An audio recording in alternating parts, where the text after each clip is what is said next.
کہ مسجد اللہ تعالیٰ کا گھر ہے یا مسلک کی جگہ؟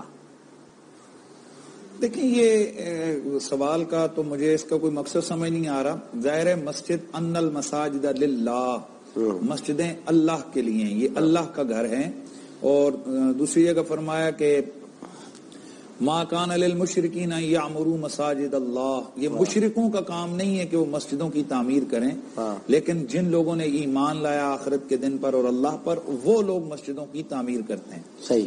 اب انتظامی حوالے سے ایسا ہوتا ہے کہ ایک مسجد کے جو انتظام ہے وہ کس جو ہے نا ویسے تو دین سب کا ایک ہے. یہ جو عام طور پر جو ہے نا وہ دین سے بیزار طبقہ کہتا ہے جی کہ اے اللہ بھی ایک، دین بھی ایک، قرآن بھی ایک، کیا ہوتا جو ہے مسلمان بھی ایک.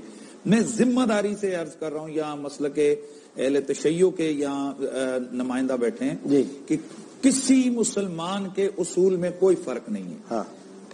تمام مسلمان توحید الہی پر ایمان رکھتے ہیں، تمام مسلمان عقیدہ رسالت اور ختم نبوت پر ایمان رکھتے ہیں، تمام مسلمان قیامت، قبر، حشر، ان سب پر ایمان رکھتے ہیں. لہٰذا یہ جو اختلاف آتا ہے یہ بعد میں توضیحات کے حوالے سے، تشریعات کے حوالے سے یہ اختلافات آئے ہیں. تو یہ انتظامی حوالے سے پھر مسجد کے اوپر ایک تشریح آ جاتی ہے، یہ